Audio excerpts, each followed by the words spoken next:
Hi, it's Faith. I'm back. I'm so glad to see you. I'm so glad you're here with me. Lots have happened and lots have changed. Sit back and hang out with me today as I talk about everything I've been going through because I know I'm not the only one. You know, if you're watching this and your life has completely just broken down in the last year or so, I want you to know that you're not alone. If you've had to watch everything you built get stripped away until all you have left fits tightly and nicely in the back of your tiny car, I see you, I hear you. You know, we don't talk enough about what it actually looks like to rebuild a life from absolute zero while your nervous system is just screaming.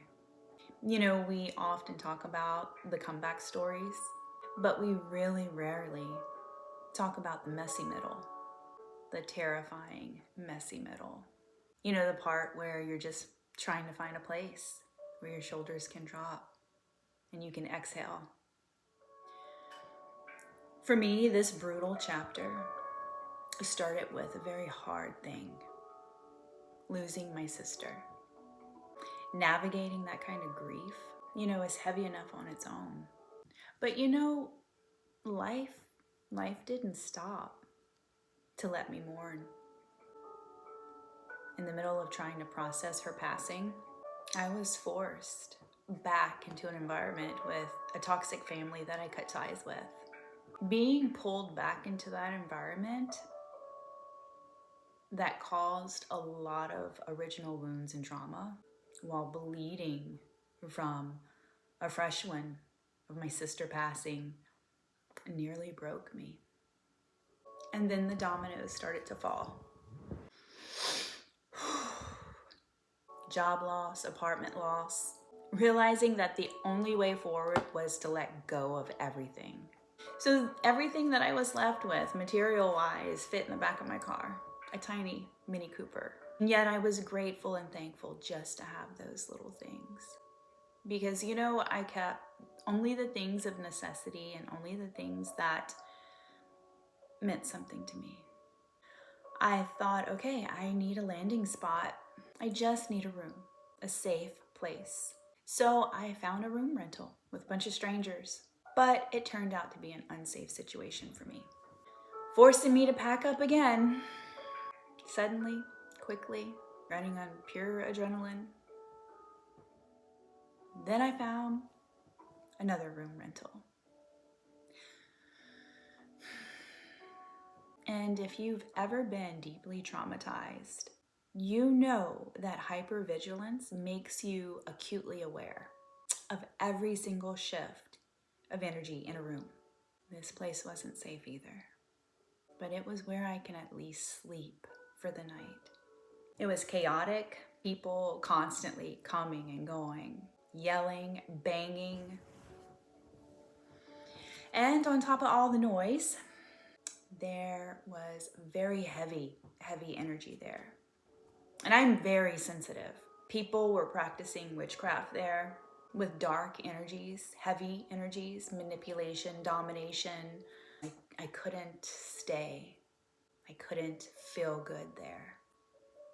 I felt that heaviness and that darkness. Not good.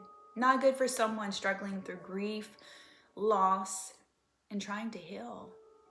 I couldn't stay there. So I made my way out again. Here I am. My third room rental in about a year and a half or so.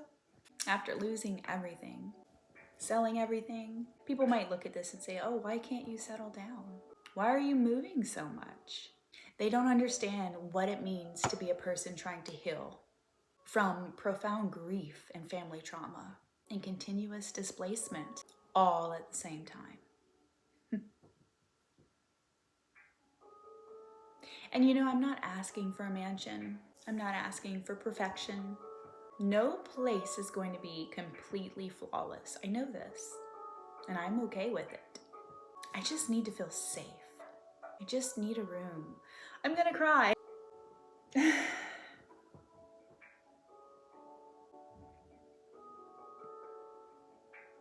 just need a room where the energy is safe and calm.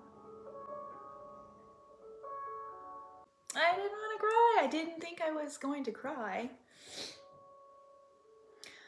So I had to pack up again and move. Here I am, 3-room rentals later, in a single year since losing everything. 3 times unpacking my car, packing my car, moving into strangers' houses, trying to make my little space, my healing space, my safe space, while the rest of the house is chaotic. So 3 times unpacking and packing, whispering a little prayer to myself. This is the one where I can finally exhale so that I can actually process the trauma of all that I've survived. When you've been through what I've been through, losing a sibling, losing your home, losing your job, selling all your belongings just so that you're left with what can fit in your car, you forget what it feels like to just exist without having any threats around you. But sitting here right now, even through all the exhaustion, I can feel a tiny spark underneath. I want to live again. I want to smile. I want to laugh so hard my stomach hurts. If you are out there right now and you are exhausted from moving, rebuilding, from trying to find a soft place to land after life has just tore you apart, I want you to hold on. We are going to find a safe space for ourselves. We are going to process this trauma, loss, grief, heal, and we're going to live life again, even better than before. Take a deep breath with me. It's going to be okay. Thank you for being here. Thank you for listening. And glad to be back. I look forward to seeing you again. Take care. I love you. This is Faith. Bye for now.